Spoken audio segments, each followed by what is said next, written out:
After more than 10 years studying hundreds of missing persons cases and speaking with nearly 1,000 family members, I've started doing private consultations. This isn't about theorizing or guessing. It's about stepping back and looking at a case objectively. What fits, what does not fit, and what is most likely based on everything we know. If you feel stuck, overwhelmed, or unsure what to believe anymore, that's where I can help. You can learn more or book a consultation at missingpersonsconsulting.com. Angela Westberry and Theresa Hickmon were a 17 and 20-year-old, respectively, from Jacksonville, Florida. They were roommates and co-workers. On December 1st, 1984, they got on a boat with some men for a 2-week cruise to the Caribbean. They were never seen again. I'm Ed Dunsel, and this is Unfound's continuing coverage of disappearances off the coast of Florida in the Atlantic Ocean during the 1980s.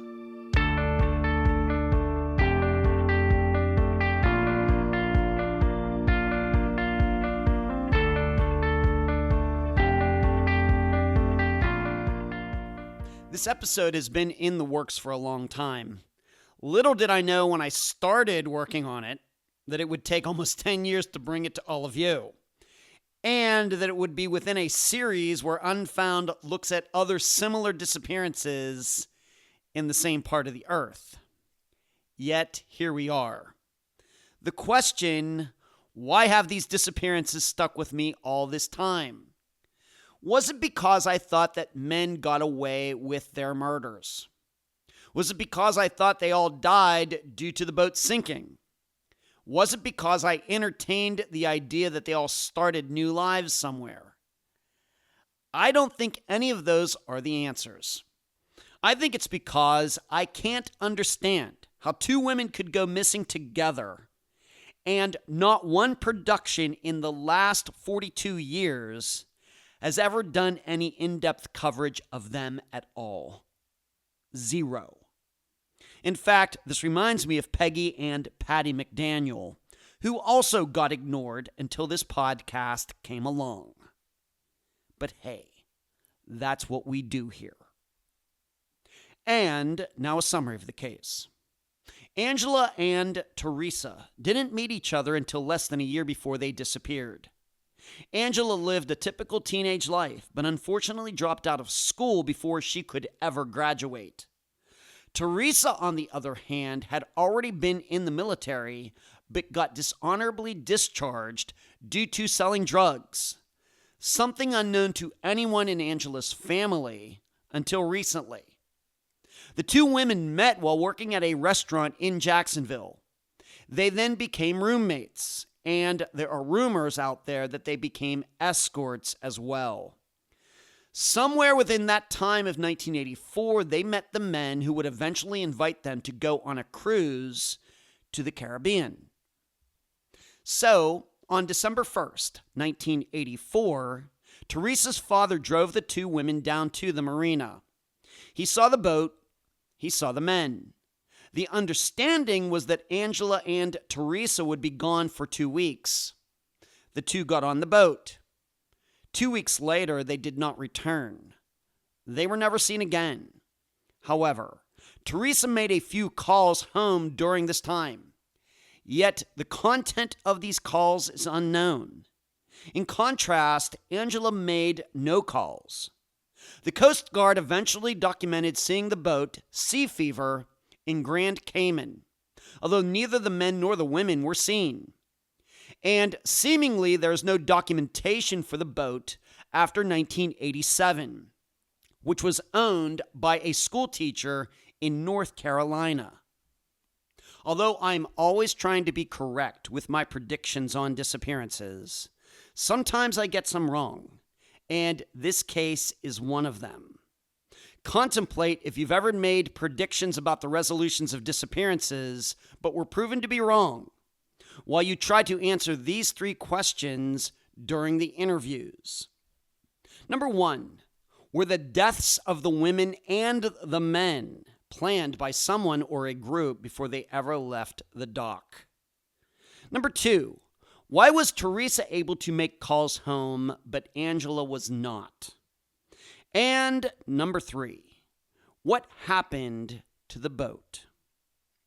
There's no doubt that foul play is the main cause for these disappearances. The guests for this episode are 2 of Angela's sisters, Denise and Anita. Unfound News. Be looking for a new video series that will start on the YouTube channel soon. Next, the Q&A special episode is just about done. Be looking for it in this podcast feed when you least expect it. Finally, rumor has it that another one of Unfound's disappearances may be resolved. When there is 100% confirmation, I will let you know. I'm so happy to have on this coverage of disappearances in the Atlantic Ocean off the coast of Florida. I'm so happy to have on Denise, sister of Angela Westberry. Denise, welcome to Unfound. Thank you very much, Edward. Now, everybody should know, even though we didn't get to this to 2026, I've actually been talking to Denise about Angela and Theresa's disappearances since 2017, maybe even 2016, very possibly. So, but this is the first time, obviously, that I've ever interviewed Denise, but I feel like I know her so well because, of course, we've never met in person. So, Denise, it's been a long time coming, right? Yes, it has. You have really been there for me over all these years. All these years, and I was a newbie back then, and now we have over 400 disappearances featured on Unfound, and now we're doing this series, which is the first of its kind in Unfound's existence. But as we were just talking before we started doing this interview, and we're doing this on April 6th of 2026, had we done an interview back in 2017 or 2018, 2019, a lot of this stuff would not have been known, some of the people and other items that we're going to discuss. So maybe waiting was worth it. Maybe. I sure hope so. Yeah, me too. Well, let's just start here, as I usually do when I have family members on the podcast. Just talk about your family. I think you're originally from Florida, although you don't live in the state anymore. Of course, you have Angela as a sister. I certainly I'm going to get to talk to one of your other sisters about all of this. Just talk a little bit about the Westberry family. How many kids, where you grew up, what was that all like? Well, there's 5 of us girls. Debbie being the oldest, me, Angie and Anita are twins, and then Vanessa's the youngest. We grew up in Florida. We love the beach. Parents divorced when we were young, but, Mama took care of us. Mama raised us. Every week to the beach. She made it a girls' day. We were a close family, very close. Anita and Angie were super close because they were twins. And they went to the same schools. Wow. I got married when I was 17, and my oldest sister did too. So, after moving out and having my own family, Angie and Nita grew up in Nessa with Mom, and they went to school, and then they were old enough to get jobs, and Angie's first was Kentucky Fried Chicken, and then she went to Portfait's restaurant as a waitress. Everything went downhill from there. Let's just talk about your family a little bit more. So, Anita and Angela were twins. Were they actually identical twins or just fraternal twins? Fraternal twins. Angie looks more like me. Okay. She's the one with blonde hair and the blue eyes, fair complected. Anita, brown hair, brown eyes, olive complected, like night and day. Huh. Yeah. Well, that's do twins run in your family, or is that really a kind of a freaky thing that happened there? I think it's a freaky thing that happened because I don't recall any of the twins being in our at all, you know. Okay. And, but just checking. Yeah, we all grew up, and what was so cool about it is because, you know, we were kind of close in age. Well, me and my oldest sister, we could, you know, exchange clothes, Anita and Angie. You know what I'm saying? I mean, it just got back down the line. Yeah. So, right. Yeah. And so how much younger? I mean, what are the age ranges here? Maybe just say how much younger are Anita and Angela from you? They're only 2 years younger. Only 2 years. Okay. So when you got married when you were 17, they were 15. Correct. Okay. All right. And of course, maybe like you said, twins. They were close, but man, that's 5 girls. That's a lot of estrogen you had going on there, Denise. 5 girls. Exactly. Yes. Yes. Very much so. That's what I'm going to say. Okay. But I'm sorry to hear that your parents got divorced. Did all of you girls have a relationship with your father, or how did that go? We did, but, you know, Dad worked, Mama worked, and I mean, we could see Dad whenever we wanted to, but I think my best time with my dad is when he retired and he got to spend more time with us girls. Yeah. He wasn't here, you know. Yeah. I mean, that's when, you know, he had the time to do it, and he wanted to, you know, spend time with us girls. So maybe all of you didn't get to know him as well as you could until after he retired, so all of you were a lot older then. Correct.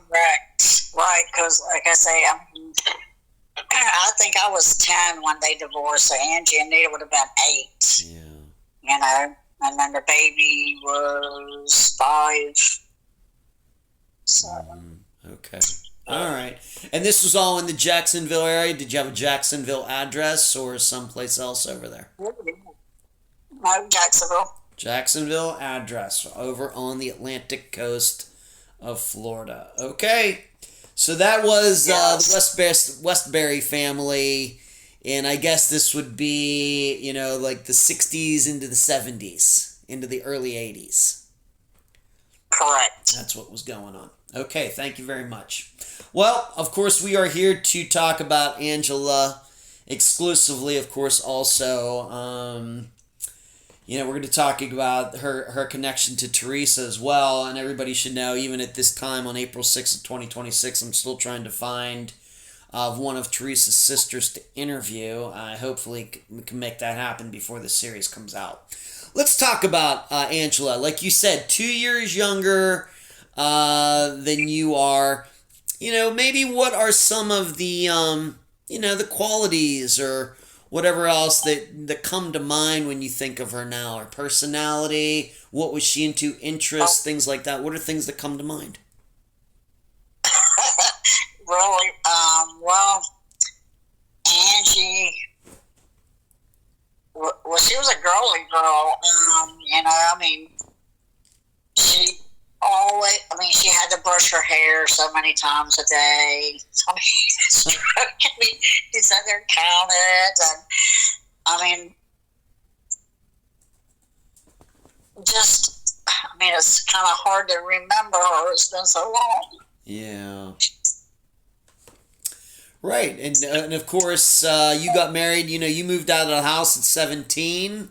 You know, you didn't, get to see those later teen years. Of course, she wasn't that old, of course, when she went missing. right? No. She was, she got along with everybody. I mean, she was a people person. You know, she had lots of friends, you know, and like I say, when I got married, everything changed, and I hate it. Because I felt if I was there, maybe, you know, I could have seen her, what she was doing. Yeah. Well, you had, you know, the thing is, you didn't know this was going to happen. Nobody ever does. And you have your own life to lead. You know, even to this day, you have your own life to lead. You know, you have aspirations and goals. Back then, of course, getting married, maybe you wanted to have kids and all those things. You know, those things take precedent. You know, that's a common topic. But I can understand there might be a little bit of regret. But, you know, nobody knew this was going to happen. No. But, you know, I mean, I just wished I would have known who she hung with, but from what kind of people they were, you know. But Anita did. Nita knew who they were, and they were good people, she said. Yeah. It's a lot. Right. So when you think about Angie, call her Angie, you know, very much like the rest of you sisters, or did she stick out maybe some particular ways? Please. She just, I mean, she liked to hang out with her friends, you know, and always look good, you know, and, well, like I say, when she was old enough to work, she started working because she wanted to buy stuff, you know how teenagers are, want their own money and their own clothes and not hand-me-downs. Right. So, and we have to remember, she was only 17. I mean, she went missing at the same time you got married. Correct. Yeah, so, you know, it's like 2 years. Of course, you're into your new marriage, and, you know, so, you know, you're not seeing as much of her. And maybe you're just finding out what she's doing, maybe from your other sister, Anita, or maybe somebody else, right? Right. Exactly. Yeah. You know? What about her education? Was she in school? Of course, this is December of 1984 that she went missing. Was she in high school, or what was she doing with her education? Right. I had asked Nita that, and Nita said that Angie, she remembers her going to school with her in 7th grade, which back in the day it was called Douglas Anderson. Okay. But Angie got held back, and Nita went on, and Nita can't remember being in school with her. And I'm like, what do you mean? You don't remember being in school with her? And she says she can't remember. Wow. Okay. And I really don't know. I mean, is it possible that Angie dropped out of school? She might have. She might have. Okay. Yeah, I did, but then, I mean, I went back in my 40s and graduated. Okay, well, good for you. Good, you didn't give up on it. That's admirable.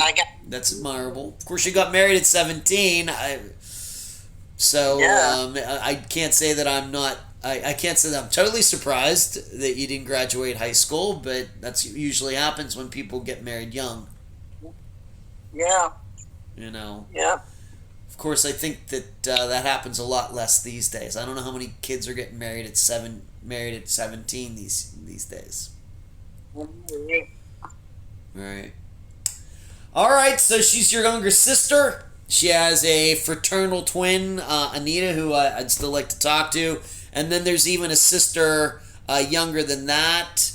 You know, was Angie living at home during these years, like going into 1984? Did she still live at home, or what was she doing? Do you even remember? She was living at home, and all I remember is when she started working at the poor folks, she met that girl, And then she moved in with that girl. And Oh, she Mama did. let her. Okay. She moved in with Theresa. Yeah. Okay. Okay.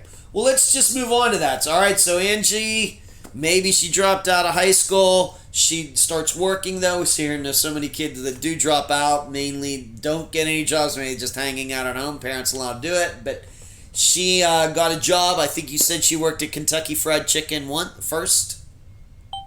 Yep. Is that right?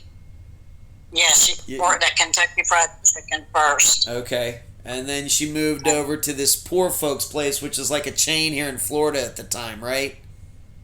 Correct. Yeah. Okay. And she moved out, and so she meets Theresa Hickmon. Let's just let's go right to that. So your understanding, Theresa was working at the same restaurant, and that's how the two met. Correct. Okay. That's what I was. Okay. Did you ever meet Theresa back in 1984? No, I never did. No. Do you think Anita or any of your other sisters did? Anita did. Anita said she went to their apartment. Oh, she did. Okay, so if I get to talk to Anita, I'll certainly ask her about that. Did you know about Theresa before the two went missing? I realize that's over 40 years ago. I'm just wondering, was that a conversation? Oh, Angie has this new friend. She's living with Theresa. Well, it was kind of the day that Angie was leaving to go on the cruise. I was at my mom's, and Angie had called to let everybody know she was leaving and she'd be back in 2 weeks. And I said, "Who is this?" She goes, "Oh, it's a girl I work with. I moved in with her, and we're going on this cruise with her boyfriend." Her boyfriend. Wow. Yeah, or something like that. And I was like, "Okay." And I said, "Well, be careful, and I'll see you when you get back." You know, and that's the last conversation any of us had with her. Okay. And, you know. All right, so that's really all you knew about Theresa. That was it. Yeah. Okay. Did you, until recent events, of course, with the work that, that my assistant Eric has been doing, along with, of course, an investigator at the Coast Guard, were you aware, when did you become aware that Theresa had actually been in the military? When the Coast Guard, I think, told us. Okay, was that like way back then or more recently? More recently. More recently. Okay. And were you aware that, I'm guessing then you weren't aware until you spoke to the Coast Guard. And when I say more recently, let's just keep it like within the 21st century maybe? Or was it more recent than that? Was it more recent than that when you first found out about this? 21st. Yes, the 21st century. Yeah. Yes, the last 26 years. Let's just say, since you and I first started talking, let's just say 10 years ago, did you find out about Theresa and her being in the military before or after you and I first met? After. Okay, very good. And were you aware that she had gotten into trouble in the military? No. Okay. All right. Well, she did. Okay. So you're living your own life. You get married. Of course, Anita is her age. Anita had met Theresa, but once again, you have your own life to live. Do you think that your mother ever met Theresa? Do you think Theresa ever went over to your mother's house, like with Angie, to hang out or anything? No. No. Okay. So, and what about Angie's other friends? You don't have to get into any names, but do you think, who were some of her other female friends at the time, or do you think that Theresa could have been called her best friend at the time, as best as you can tell? I think Theresa was called her bestest friend at the time. Okay. And the reason Auntie probably didn't bring Theresa around Mom, because my mom was living with family at the time. Oh, okay. Yeah. Okay.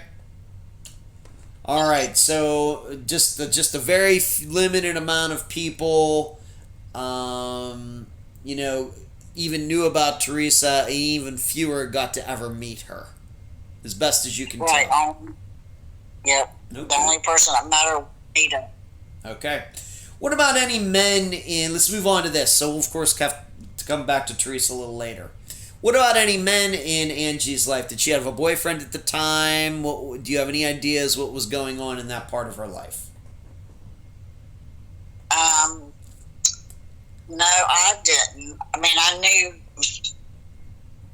I heard that she had this boyfriend named Max, but that was years before she came up missing, or a year or so, whatever. Okay. And I had asked Nita, and Nita said that, she was still with that Max. I don't know his last name, but his name was Max. And that Angie had an abortion. Oh, she did. And okay. Yeah, and I didn't know nothing about that. And they broke up before the trip, her and Max. I don't know if they broke up because she went on the I don't know. Okay. Yeah. Okay. So she did have a boyfriend, kind of maybe on and off, but maybe at the time of this trip, she and this guy, if his name is Max, were not an item, you don't think? Right. Okay. All right. And it should be known when we do talk about these guys a little later, none of them are named Max. Had you ever known Angie to go out doing any boating? Going out with anybody, with Theresa or not, going out? Of course, it's right on the Atlantic Ocean. A lot of people have boats over there, just like they do over here in Clearwater Beach where I live. Did she do a lot of boating? Did any of you do a lot of boating growing up? No, never, ever. Daddy was scared of water. He said he couldn't drink enough to get short. He wouldn't get on the boat. Okay. I mean, I never heard of Angie getting on a boat. Never seen, didn't know nobody with no boat. Okay. I mean, now that I'm older, I've been on boats. And yeah. All right, so what you're saying is, to your knowledge, this might have been the first time that Angie ever went out on a boat in the Atlantic Ocean at all. Could have been first time. Correct. First time. Okay, so I guess what we're also saying then is, if she has this opportunity, it would have been tough to turn it down. Right, probably. I don't know. I mean, I ain't in the head. I mean, today's world, if it was today back then, hell no, but I didn't even know it was bad back then. Yeah. So. Okay. Right, so she has this friend, and it seems like Theresa was the instigator of this trip. She's the person who knew these guys, even saying that one of them was her boyfriend, and she invites Angie to go on this trip, on this boat, and you said that you believed that they were going to be gone for 2 weeks. Right. That was the understanding. 2 weeks out on the Atlantic Ocean. Right, and they was going to the Bahamas. Well, that would be hard for anyone to pass up. Okay. Right. And I guess they were able to get off of their jobs, working at the poor boy place, and 2 weeks, and they would come back. Of course, this is early December. They would get back, I guess, right before Christmas. Correct. That was the perfect timing. Perfect timing. Right. Okay. Did Angie, up until the age of 17, did she ever have any problems with the law? Did she stay out of trouble? Any run-ins, juvenile type of stuff? Any problems like that? Never. And, you know, when the only thing, legal issue that I know that might have came up, and I can't even remember how far. I mean, it was close to when she was leaving, a day or two. Anyhow, she had wrecked her car into the wall. Wow. At Grove Park, the concrete wall. Her car. We was coming home, and I seen her car there, and I'm like, whoa. And anyhow, I had called her to find out what, you know. But that's the only thing that I know. If there was any legal, I don't know what happened there, you know, because there was. She hit the wall. I talked to her.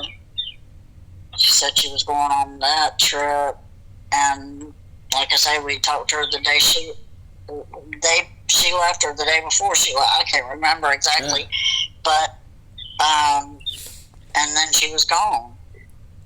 Okay. Because there was an allegation, I think it might have come up. Of course, we've talked many times over the last 10 years. That the two could have been involved in some sort of escorting or something like that. Do you think that's true, or is that just a rumor? No, I found out that's true also. Okay. How did you find that out? My sister Anita, Angie's twin. Okay. Said that Angie was escorting in Palm Valley. That's where that guy's house for a living, in Palm Valley. Okay, so she was doing that then. So she and you believe Theresa was involved. Once again, your best guess. You think Theresa might have been involved in this as well? Yes. Okay. All right, so they meet up working at this restaurant. Angie moves in with Theresa. Theresa's like 4 years older. She's already been in the military. She's lived a bit of a life. She got into some trouble in the military. She's back in the Jacksonville area. She meets Theresa working at this job. Angie meets Theresa at this job. They become friends. I'm guessing Angie at some point finds out that Theresa had been in the military. Theresa had some issues there. Theresa's back in the Jacksonville area. Angie moves in with Theresa, and then Theresa says, hey, I know these guys. Let's go on a boat trip. That's pretty much how it happened. I'm not sure exactly how it happened. All I know is from what Anita said that they met the guy waiting on tables. Yeah, okay. Waiting on tables at this restaurant. Yes. Okay. All right. That's how they met. And maybe Theresa, one of them was her boyfriend. Maybe it was just an acquaintance. Maybe it was somewhere in between. But Theresa, it seems to me that Theresa knew these guys better than Angie did. What do you think? I'm thinking that for it to happen so quickly. You know what I'm saying? I mean, it's just don't add up. Okay.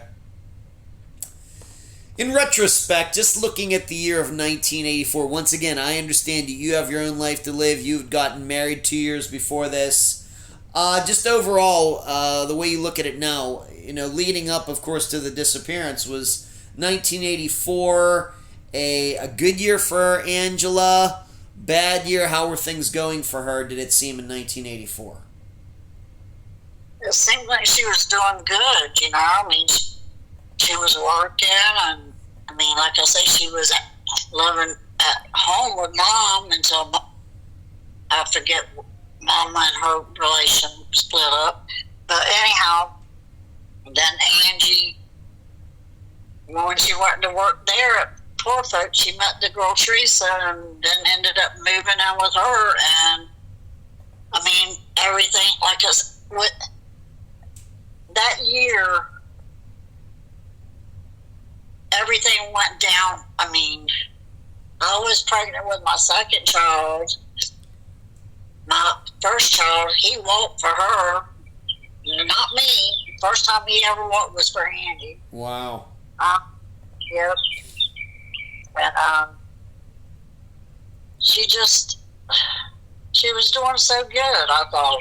You know, I mean, you can't be in, excuse me. When you're not around someone, you don't see their actions. That's right. So 1984 seemed like a decent year, even though it does seem maybe she, was doing some things maybe behind the scenes that your family didn't know about. Perception was 1984 was a pretty good year. Right. Any idea what she was planning to do in 1985? Or was it just going to be, of course she's 17, going to be 18. Do you think it was just going to be more of the same? Well, Anita said that Angie wanted to better herself. Mm-hmm. What do you mean better herself? She was doing good, wasn't she? I wish Anita was on this call. Yeah, well, everybody should know we tried to reach her. She was playing a bit. We couldn't reach her, right?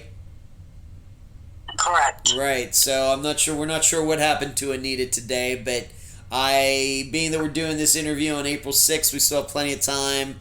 I'll try to get an interview done with Anita as well to get her perspective on all of this. I promise all of you, we have plenty of time to do that.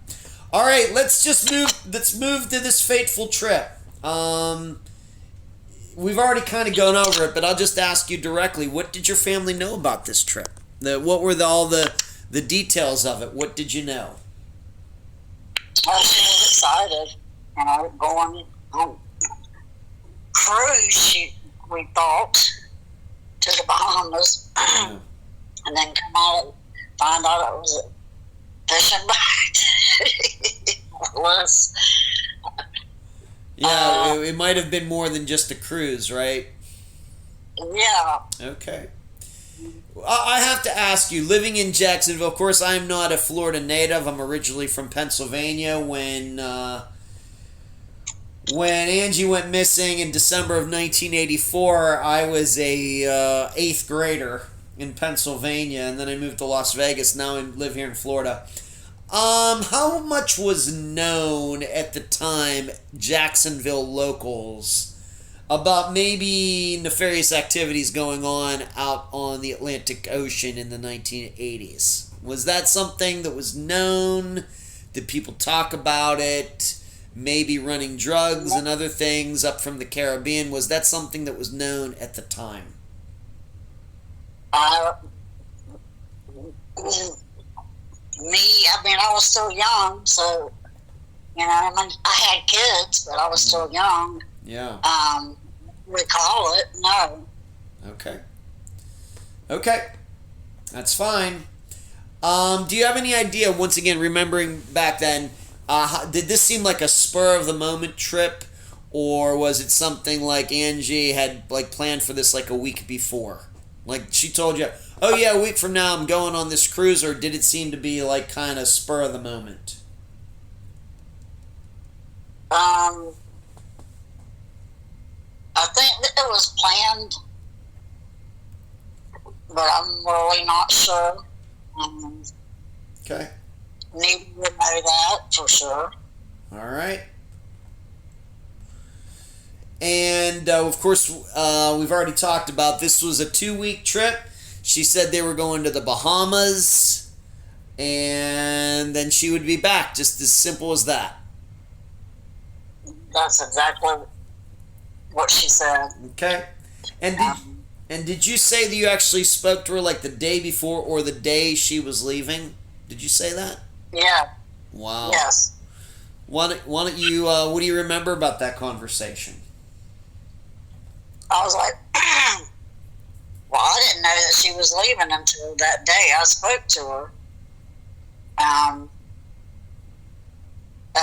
asked her where she was going, and she told me, and I was like, with who? And she said, oh, my friend and I think she said her boyfriend, we're going on a cruise. I was like, okay. Well, you're going to be back for Christmas, right? Yeah, we'll be back by Christmas. And that was it. That was it. That was it. All right. When you spoke to her, did you see her in person, or was this just over the phone? Over the phone. Over the phone. All right. So she was all excited about it. She's like, man, I'm going to the Bahamas. Right. And exactly. And of course the Bahamas, if people don't realize it, kind of southeast from Jacksonville, but really not that far off the Florida coast. And of course the Bahamas popped up in a previous episode of Unfound, the disappearance of Tony Schwark. And in fact, for this series, I'm going to be interviewing someone in Tony's Schwark's family again to go over those details. So the Bahamas have popped up before. All right, let's, the story goes, and I think you already know this, but I actually some years ago did speak to the parents of Theresa Hickmon. I think her mother's still alive, but she's very old. And the father, I think, died some years ago. But I did speak to them, and they told me, and I just want to see if this is the way you understood it, that it was actually Teresa's father that took Angie and Theresa down to the dock. Is that the way you remember it? Correct. Okay. Yes. All right. And so he took them down there. I don't know if they lived in the area at the time. And you were just thinking, your family's just thinking, well, in a couple weeks she'll be back. And everybody went on with their lives. Right. Okay. When Christmas, the day she was supposed to be back, came around and she wasn't home, and then Christmas came. Nothing. It was bad. All right. Well, let me just ask you some questions about that. She said, a couple weeks to return, and when she didn't, let's say, of course this is December 1st. 2 weeks. Let's just say December 14th, December 15th. Do you know if their mother or Anita or somebody did they contact?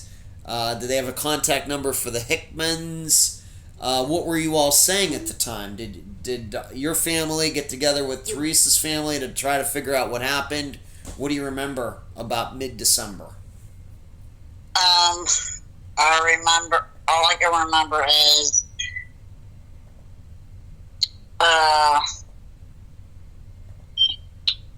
my mom and everybody had their number. Hickman's number to call them, her parents. I don't even know if we knew their last name at the time. Wow. Okay. Yeah, and there was no way of getting in touch with them because we didn't know who they was. And then my sister Anita filed a police report on Angie. Missing person, Okay. And how long did it take before your family found out, Teresa's full name, Theresa Hickmon? How long did that take? Well, after my sister filed the police report, time passed, and Teresa's parents, the JSO, got in contact with my mom and said that Teresa's parents had filed a police report and given their names. And the JSO officer had told my mom that Theresa had called her parents 3 different times and 3 different days. And told her mom to call Angie's family, and her mom asked why, and And she said because Angie's family works and she can't never get in touch with them. Okay. But never heard from Angie.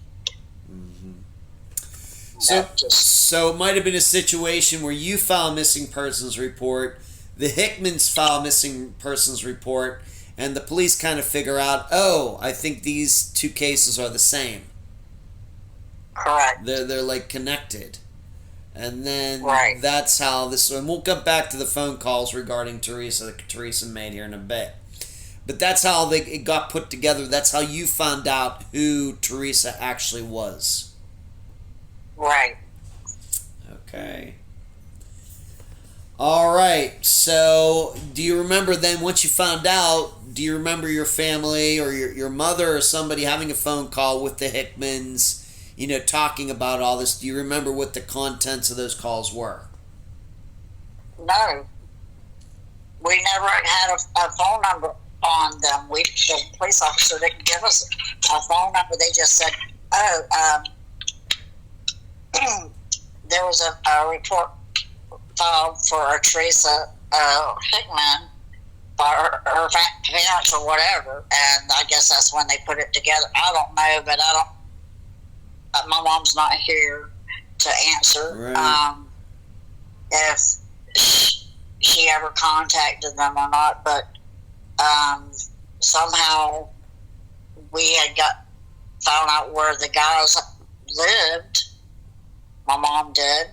My address on them. I don't know how that happened. And me and my sister and my mom, we rode out there, and the house had a for sale sign on it. Okay. All right. Well, and we'll come to that. All right. So, when do you think was? How long did it take before you? Did you? Maybe I'll just ask you point directly. Did you ever personally, one-on-one, ever talk to anybody in Theresa's family? No. You? No. Never? Never. To this day, in 2026, you've never, of course, her father's dead. You never spoke to her mother, and you've never spoken to Theresa's two sisters? No. No. Wow. Do you think Anita has? Do you think your mother did? No. I don't know about my mom. I don't know about Anita. Okay. Anita didn't know she had a sister. All right. So. Okay, that's fine. When do you remember the Coast Guard getting involved? Of course, you filed something with the Jacksonville, maybe sheriff's office. When did the Coast Guard get involved? Do you remember? Yeah. 11. I wrote the date down. 11/23.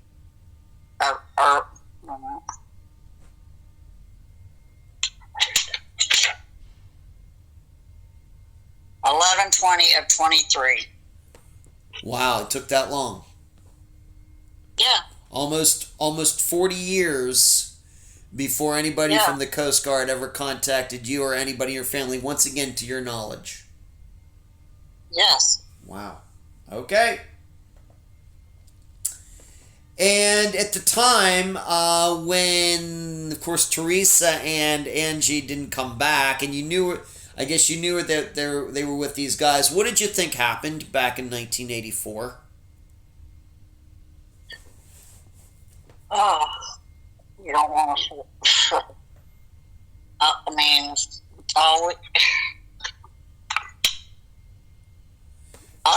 did you think it was like an accident, or did you think they took off and decided to live in the Bahamas? What was the prevailing theory amongst your family at the time? Because we were a close family. It was just us girls. Yeah. Dad was still alive, but us girls and Mom, we were close. But at the time, did you have your own theory as to what happened?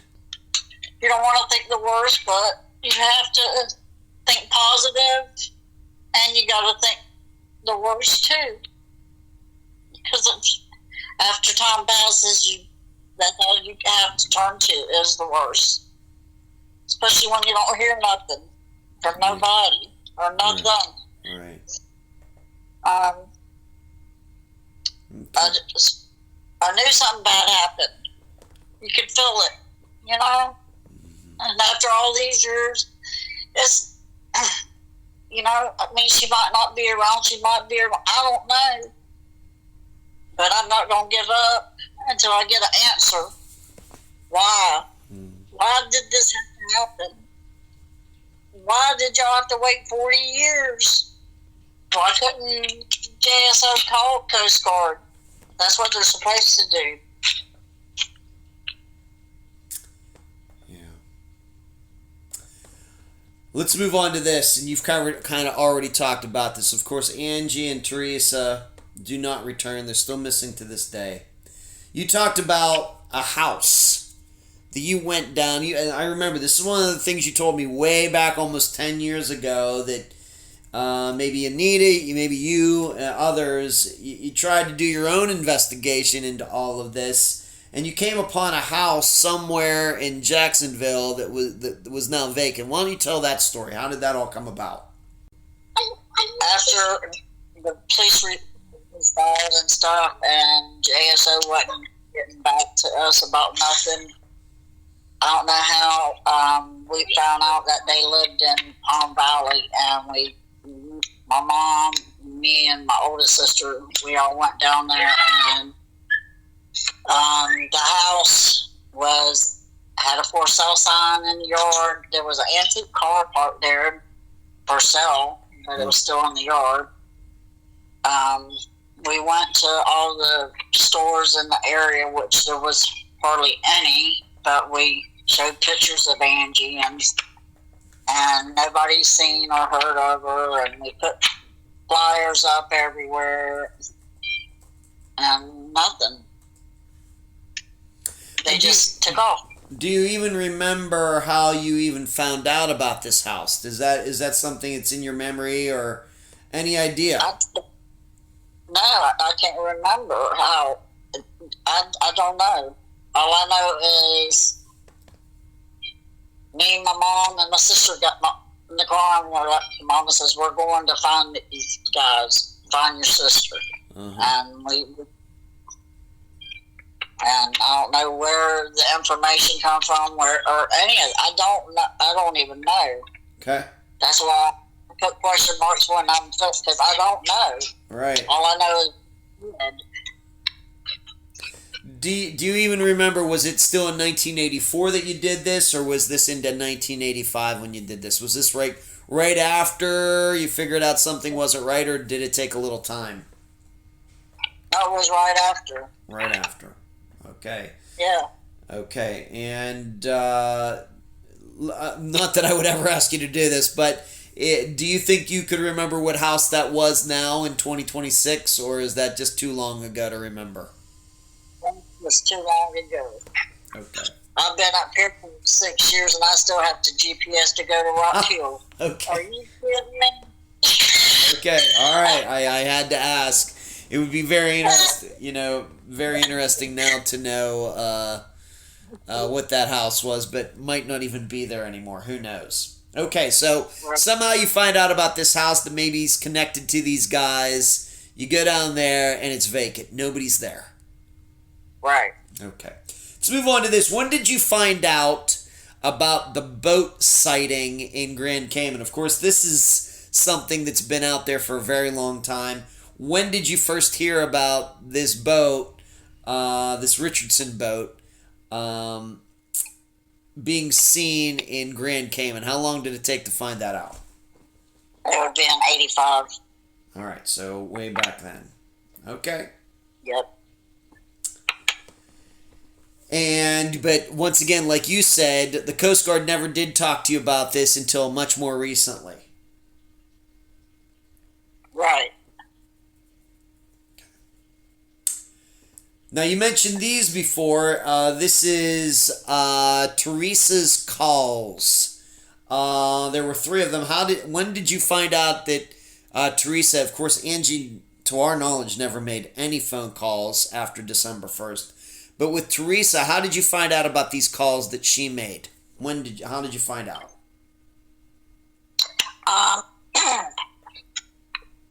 It was in JSO records.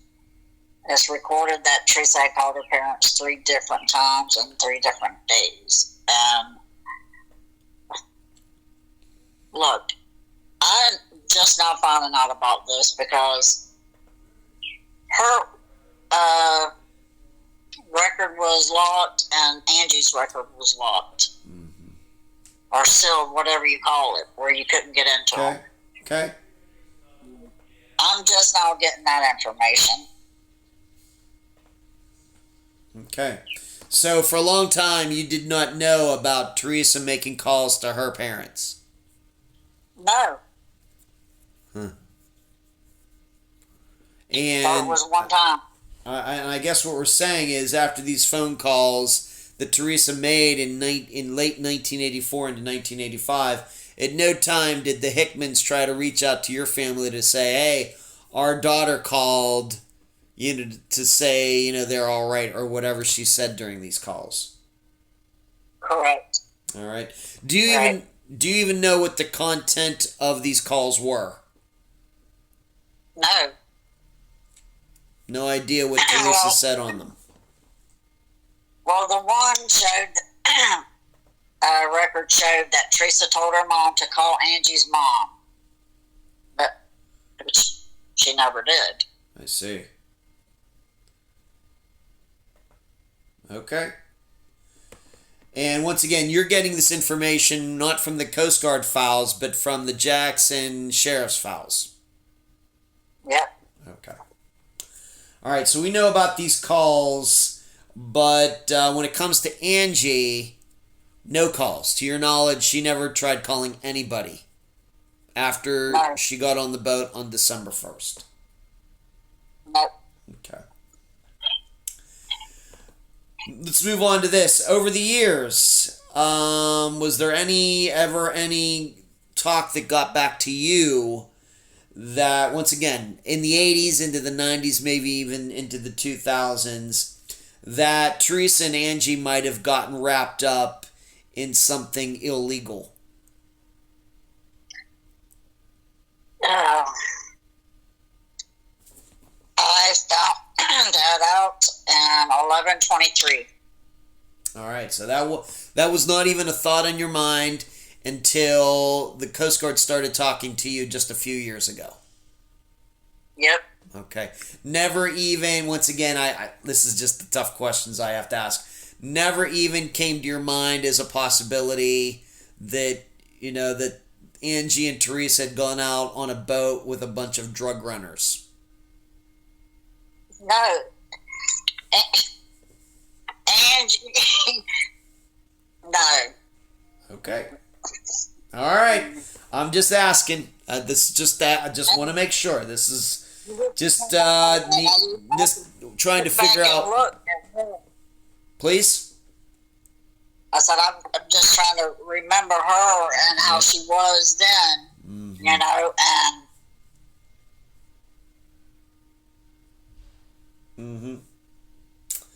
You just don't, I guess what we're saying here is that if she had been told before she got on the boat, oh yeah, we're getting on this boat because we're going to be going down to the Caribbean to pick up drugs, your opinion is that Angie would not have gone. Oh, no. Oh, no. Okay. All right. That's my opinion. Okay. Let's move on to this, and although of course it's going to be a little while before this series comes out, I think this will be the first time I am actually mentioning these names publicly, that they will be put onto the public record for everybody. When was the first time you heard the names Charles and Clyde Hanna and the name Ed Barnes? When did you first hear their names? It was recently,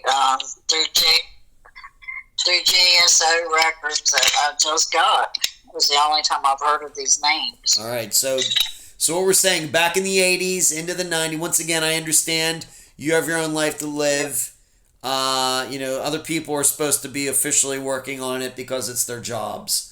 But you did not hear until just within the last few years the names Charles and Clyde Hanna and Ed Barnes.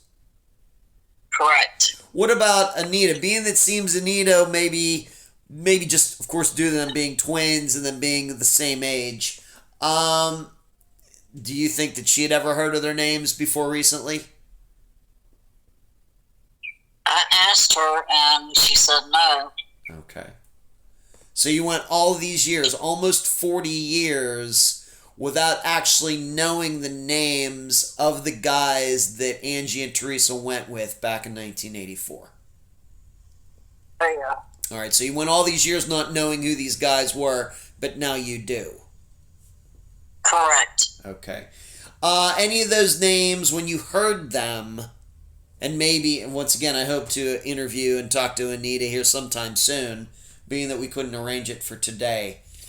When you heard those names, were those names familiar to you at all? No. None. None. Okay. And it's still your impression that these were guys who Theresa knew, who, maybe first knew, then they were introduced to Angie. That's the way you think about it. Right. Like one of the guys, okay, I'm trying to think, because I just got some records from JSO. Clyde Hanna, right, was the father of the two sons, Mark and Chris. And the stepmom, the PK, whatever that means, only met them 3 times, and remember the last visit it was in Houston in 1984. And they had girls that came in a limo. Wow. And she thinks it could have been Angie and Theresa, the girls that disappeared with Mark and Chris on the boat, she said. Right. And it said, PK said Mark's girlfriend did not go on the boat, but was the person to call Clyde Hanna to inform him that his sons have died on the boat in the storm on 11/23 is when I found that out.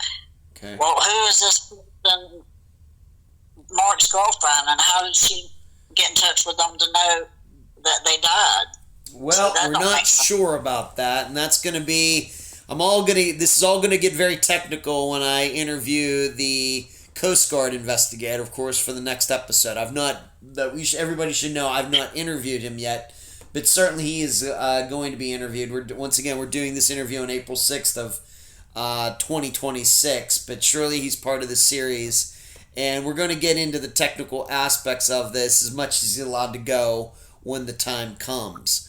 But so what you're saying is, and I think it's important for everybody listening to this, being that everybody's first hearing these names for the first time in 42 years, almost 42 years, that, these Hanna guys' names and Ed Barnes' name have never been mentioned before publicly, but these are surely the guys who met Theresa and Angie, and most importantly, the brothers, Charles and Clyde, they went missing too.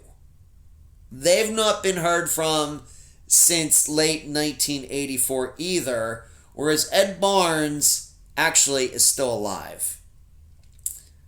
And but we're going to just leave that at that, because this is going to be a topic that that is covered when I interview the Coast Guard investigator in detail and how these names came up and everything.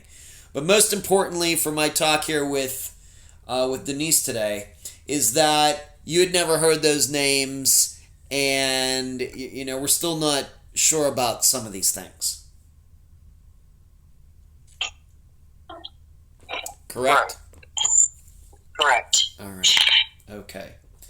And because that's been one of the, being that you and I have talked about Angie's disappearance many times, that was one of the things I think I always brought up to you, going way back to 2016, 2017, is that how do the girls go missing, the women go missing, and if they're with these guys, well, there are no missing persons report out for the guys, so are we to believe they're still alive? Well, my impression was that, well, they are still alive, and they got away with it, whatever happened.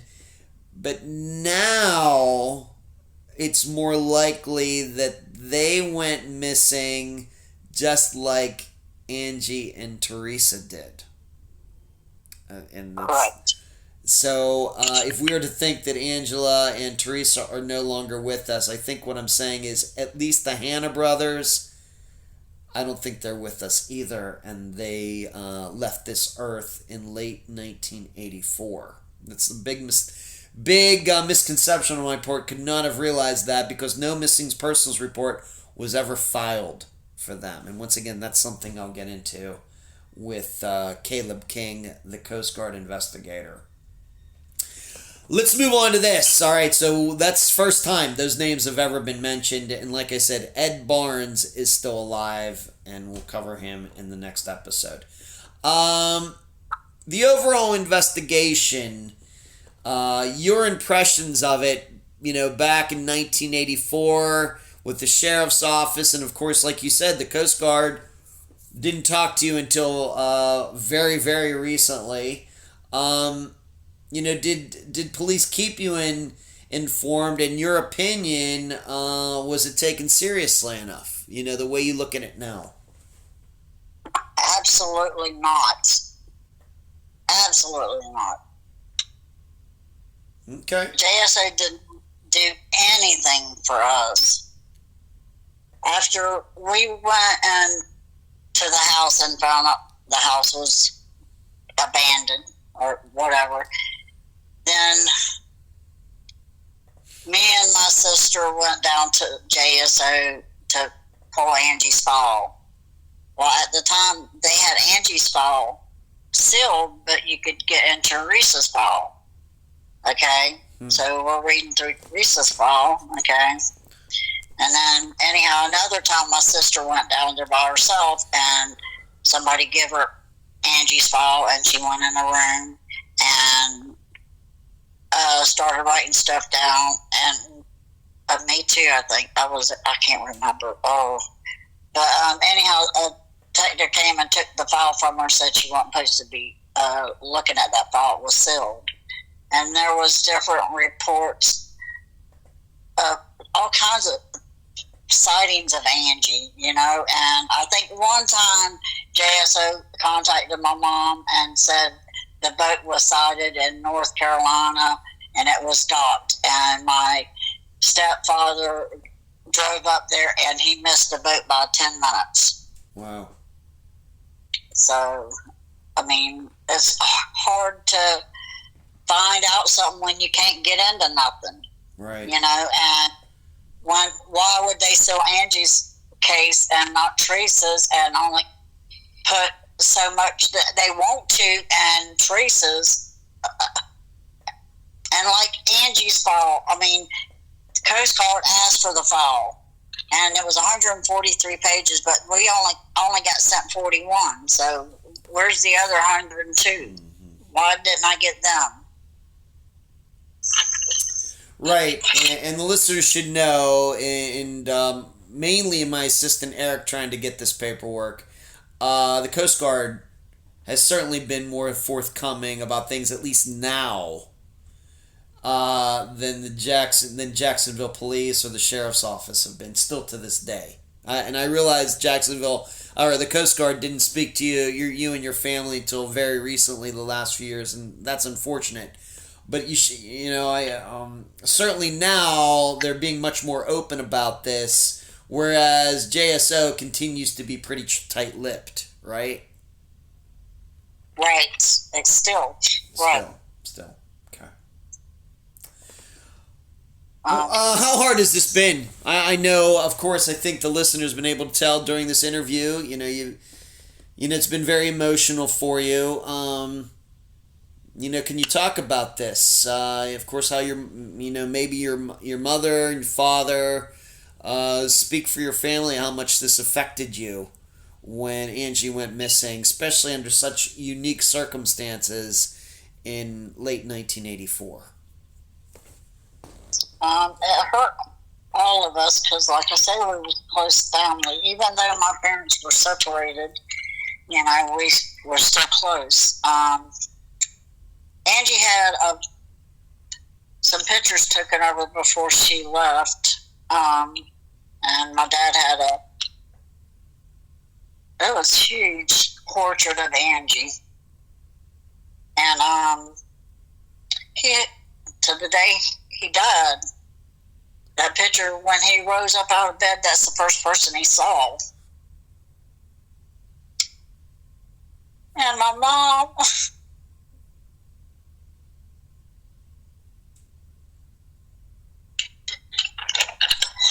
she saw his old birthday presents and Christmas presents for Angie that she's had until she died, for all the years that she's been gone. This has been hard on me because of me being an older sister and not knowing where my sister is or what happened to her. It's hard. And for my mom and dad both to be passed and not know where their child is, and wonder all these years until the day that they died where she was or is or what happened. I have to find out some results before I die, because all our children, even though they never met Angie, and my great-grandchildren, my grandchildren, all of them, they know who she is because she's mentioned all the time, and they've researched Angie. And I mean, we miss her. I just want to find out why JSO officer that was detective that was in charge, why she wouldn't call out for Coast Guard and say to somebody, oh, well, they're just hookers. Really? It doesn't matter, they're human. They have family just like you do. Someone loves them. Like, I mean, come on. It shouldn't matter about what she was or what she did. She's still a person, and she has family.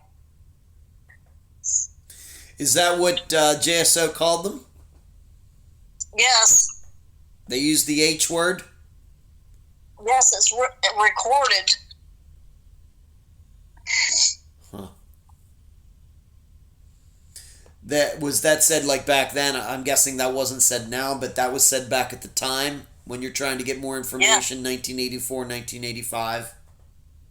Correct.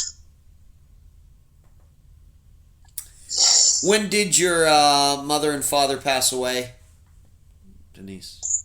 My dad passed away May 15th, 2015. My mom passed November 21st, 2020. So during COVID? Yes, that's what happened to her. Oh, is that what happened to her? She went in the hospital for stomach problems like my oldest sister's been going through. And this was her third time, and she caught COVID. I didn't even get to see her. Okay. Because I was here. Okay. Yeah. And you should know, Denise, when I interview Caleb from the Coast Guard, we're going to cover a lot of these topics in depth, because as you now know, he is somebody who has been working on this for a long time, even though you were not aware of it. He's been working on this for quite a while.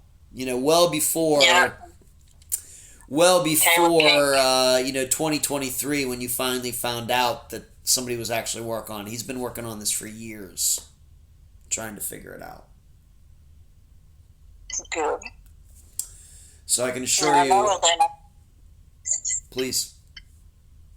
Another thing I found out recently is the boat was registered, and October 24th, 1983 in Chasen, South Carolina, but it don't show a name whose boat it was. Yes. And that's right before they left, a year before they left. Right.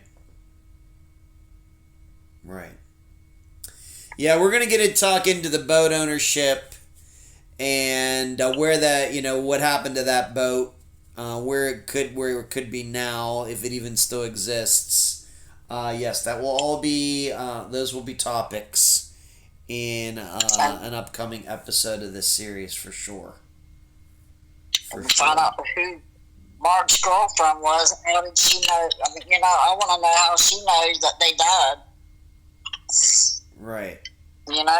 We're going to try to expose all of that before we're done. I promise you. I'm going to try to do that. And then there was also a thing saying that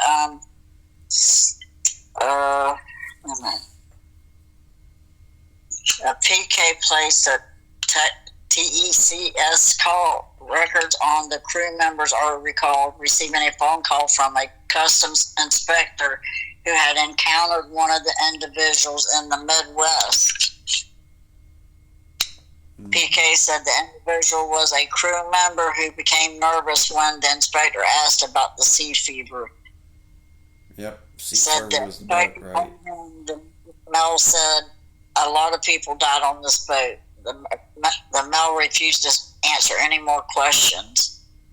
Who is this Mel, and why didn't they keep him for more questioning? Yeah. We're going to, once again, all going to be in covered before we're done. Pretty sure. Pretty sure, Denise.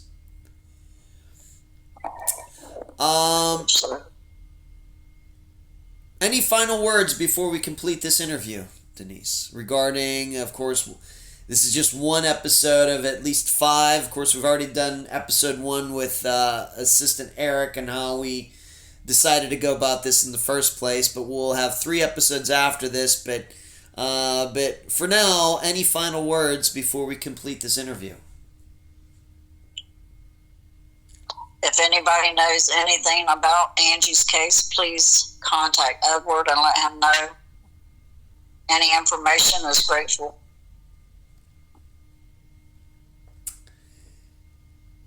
Denise, I appreciate you being on this episode of Unfound. Thank you, Edward. You're welcome. And that ends my interview with Denise, sister of Angela Westberry. We now go to my interview with Anita, which was done a couple days later. So happy to talk to Angela's other sister, Anita. Anita, welcome to Unfound. Thanks. Let's just start here. You and Angela are twins, not identical twins, fraternal twins. Right. Okay. Right. Who was born first, you or Angela? She was. She was by how many minutes? 3 minutes. 3 minutes. Oh, it was so close. So close to finishing first there, Anita. Okay.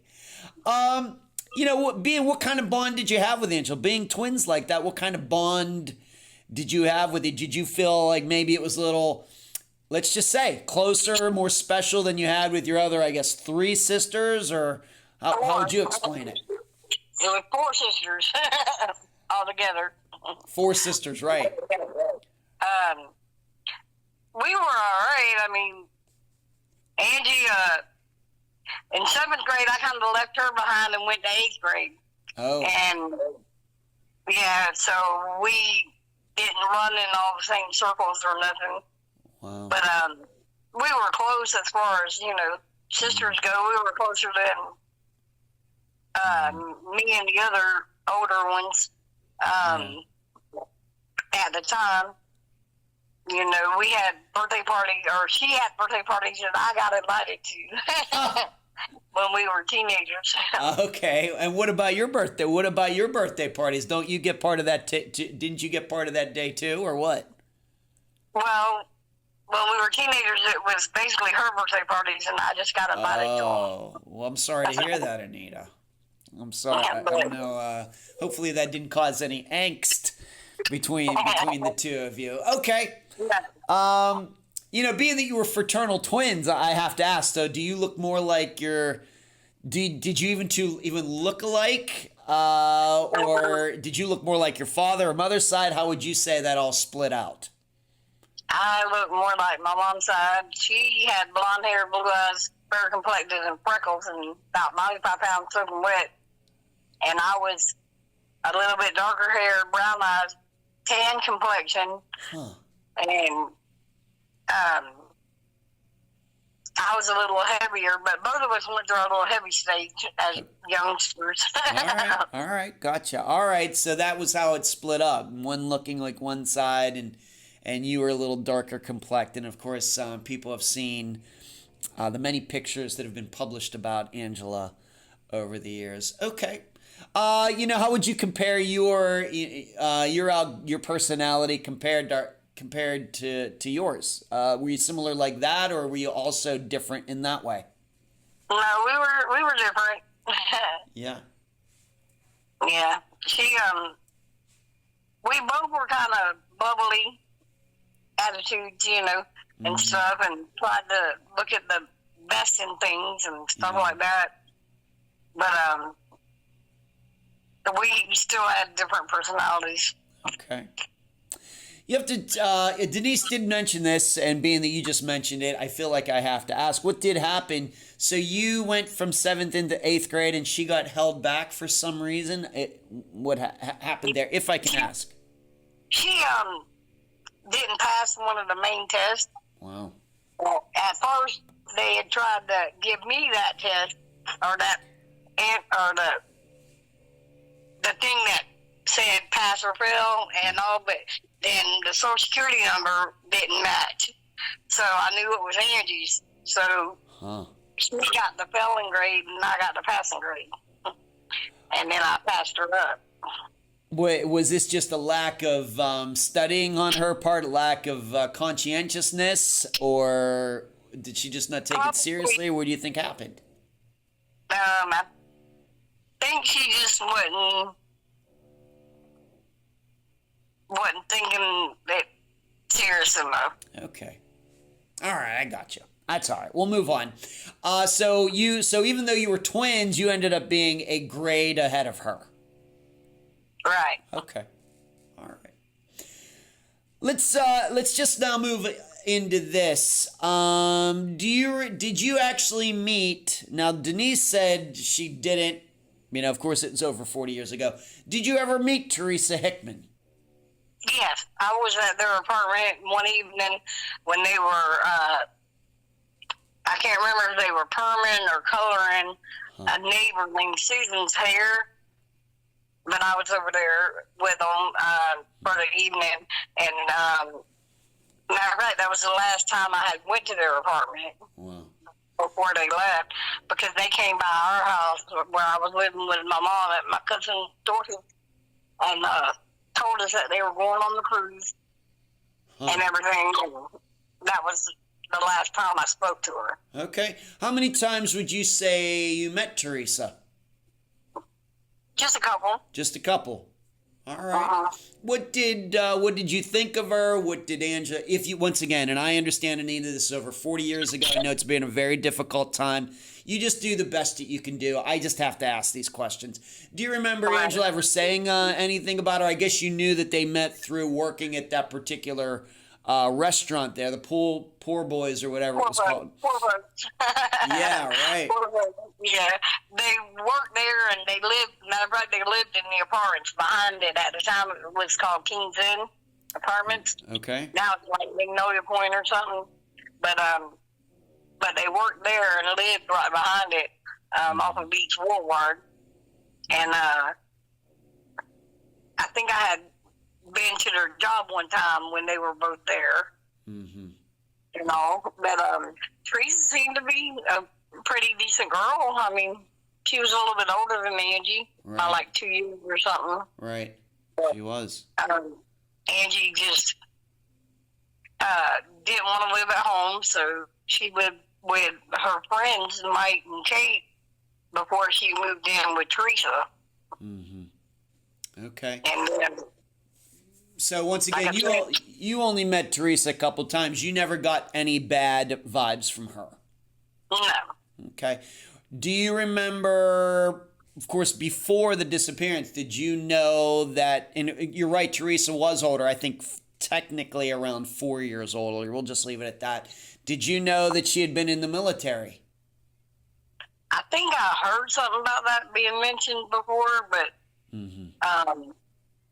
I really honestly, I didn't know her that well. Yeah. Okay, so you weren't aware that she had been in the military until after they went missing? Right. Okay. All right, did you ever hear, and once again, I'm not here to get into people's personal lives or anything, but I have to ask, did you know that Theresa had some drug issues, like with the law? Were you aware of that? Oh, no. Okay. All right. So you met her just a couple times, and in fact, you met her, you ran into the two of them, you were over at their place not long before they went missing. Right. Okay. How many would you say this was the day before, 2 days before? How long would you say it was before? Well, it was, it might have been a week or two before they went missing, because like I said, they came by the house and was talking about going on this cruise with some guys they met at Poor Folks. Huh. And all that, and I honestly, I didn't think it was a good idea, but I was a kid. I was only 17. Right, just like Angela. Right. I just didn't think it was a good idea, but Angie was so excited about going. I bet. And Mom couldn't stop her, so. Huh. I have to ask, did Angie and Theresa invite you to go? No. They didn't invite you to go? It wasn't like, well, we got room, you should come too, sis. No. Nothing. Okay. Did you ever meet these other guys that they were going with? No, I didn't. Did they ever mention, once again, I understand this is over 40 years ago. Do you remember them mentioning any names? Did Theresa say something like, yeah, we're going with my boyfriend, anything like that? I remember a name popping up, Mike. I think they said one of the guys' name was Mike. Huh. And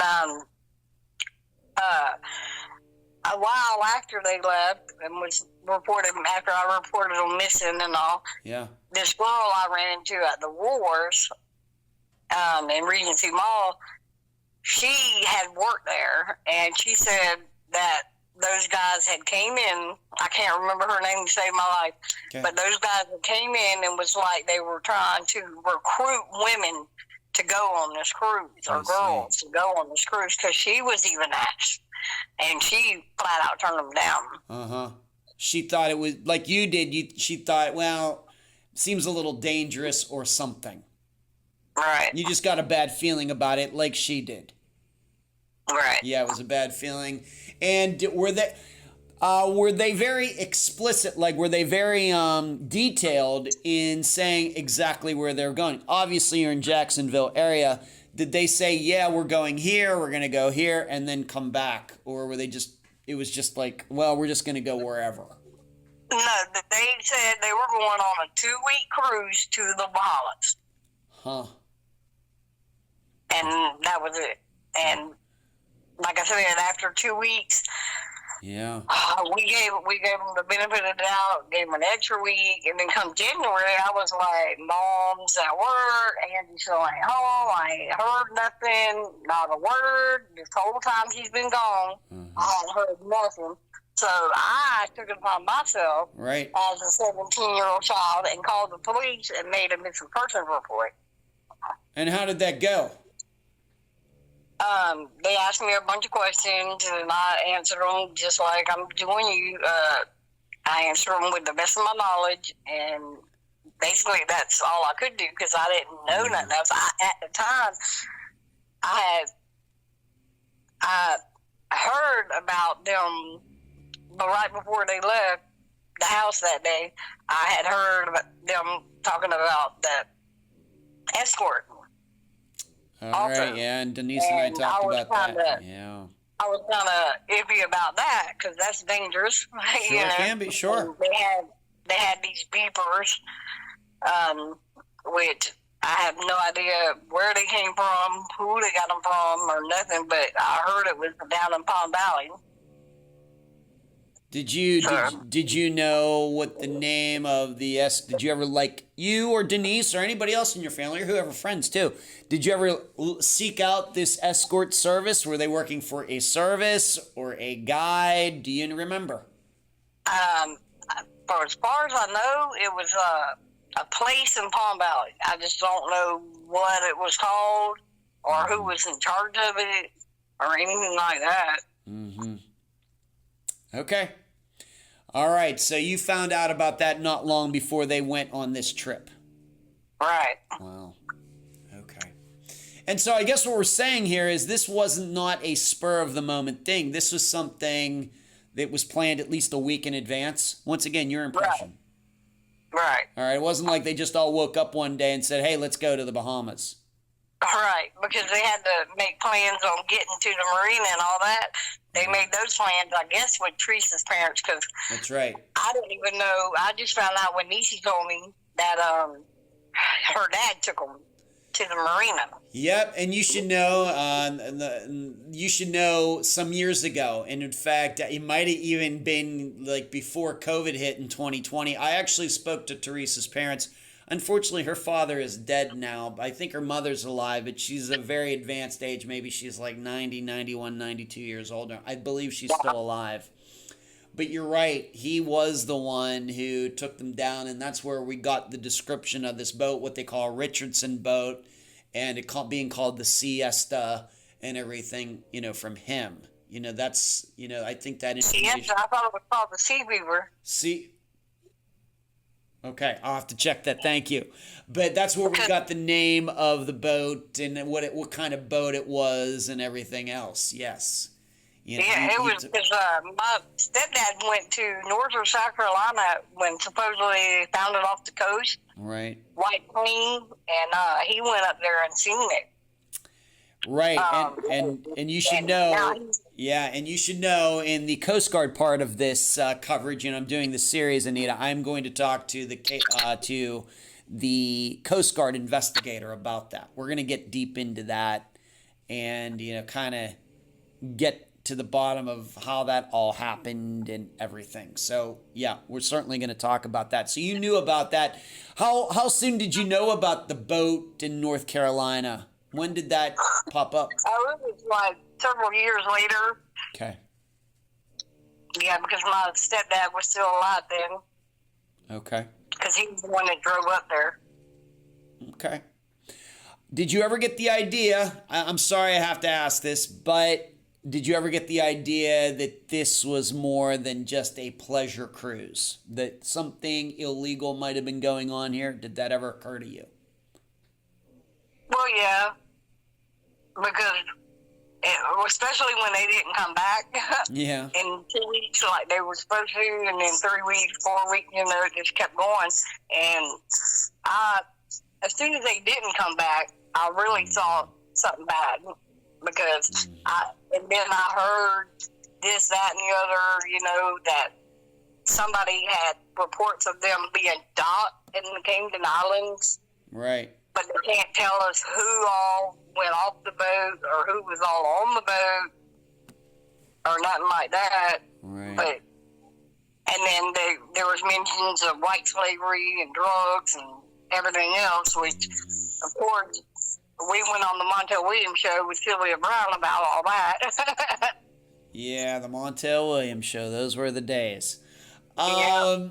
I guess what I'm saying is, did you ever get the idea that the reason this boat and these guys were going to the Bahamas and back is because they were trafficking in drugs, which you should know is the ongoing theory with the Coast Guard now in 2026.